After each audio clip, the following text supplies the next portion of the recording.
హైదరాబాద్ బేగంపేటలోని పూలే ప్రజాభవన్లో ప్రజావానికి public పెద్ద సంఖ్యలో వచ్చారు. తమ సమస్యలను ప్రభుత్వం దృష్టికి తీసుకువెళ్లేందుకు జిల్లాల నుంచి తరలివచ్చారు. పబ్లిక్ సమస్యలు వింటూ వాళ్ళ దగ్గర నుంచి అప్లికేషన్లు తీసుకున్నారు ప్రజావాణి నోడల్ ఆఫీసర్ దివ్య. ప్రజావాణి సమస్యల కోసం ప్రత్యేక లాగిన్ను ఏర్పాటు చేశామన్నారు. ఆరోగ్యపరమైన ఇబ్బందులుంటే వెంటనే పరిష్కరిస్తామని చెప్పారు. పశుసంవర్ధక శాఖ, ఉపాధి శిక్షణ శాఖ, చేయూత, ఆరోగ్యశ్రీ, ఉమెన్ సేఫ్టీతో పాటు అదనపు కౌంటర్లను ఏర్పాటు చేశారు అధికారులు. సింగరేణి యాజమాన్యం తీసుకున్నారు సార్. మా చుట్టూ ప్రాంతం రైతులకు అందరికీ నష్టపరిహారం ఇచ్చింది, మా ఒక కుటుంబానికి ఇవ్వలేదు సార్. కోర్టు నుంచి ఆర్డర్ ఉన్నాయి సార్. అయినా సింగరేణి యాజమాన్యం పట్టింపు చేసుకుంటాం లేదు సార్.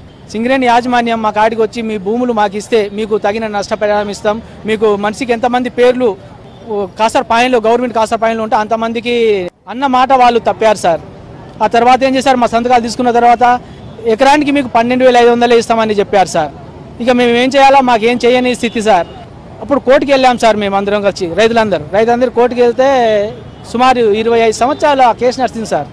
25 సంవత్సరాల తర్వాత జడ్జి గారు దయా ఉంచి మా మీద జడ్జిమెంట్ కాపీ ఇచ్చారు సార్. ఎకరానికి 25,000 ఇవ్వండి, ఎంతమంది పేర్లు ఎంతమంది పని ఇవ్వండి అని.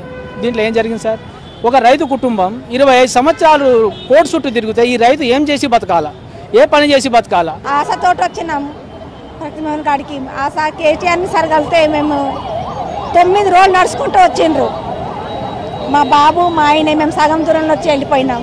9 రోజులు నడుచుకుంటూ వచ్చాను, ఎవరు పట్టించుకుంటలేరు. చూడదాం వాదేచ్చిపోయింది కదా, కలిసిపోదామని ఒక వింతి పత్రం ఇచ్చేసి వచ్చాను సార్. లేపటికి 21లో staff nurse TSPSC staff nurse 57/2017 notification results ఇచ్చారు.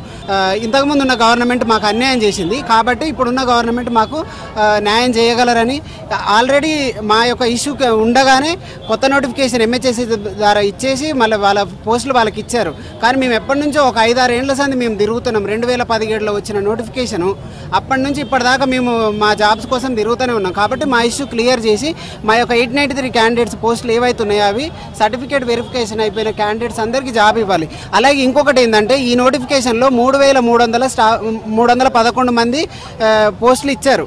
సో దాంట్లో సర్టిఫికేట్ వెరిఫికేషన్ 1:2 పద్ధతిలో పిలిచినామంటారు. మరి 1:2 పద్ధతిలో పిలిస్తే టీఎస్పీఎస్సీ మరి 6,000 మందిని పిలవాలి కదా వెరిఫికేషన్కి. 3,248 మందిని సర్టిఫికేట్ వెరిఫికేషన్ పిలిచిరు. నుంచి కాదు 57/2017 నోటిఫికేషన్. సో అందులో కూడా 893 మంది అపాయింట్మెంట్ ఆర్డర్స్ పెండింగ్ ఉన్నాయి. వెబ్ ఆప్షన్స్ పెట్టుకున్నాం, అన్నీ అయిపోయిన ఉన్నాయి.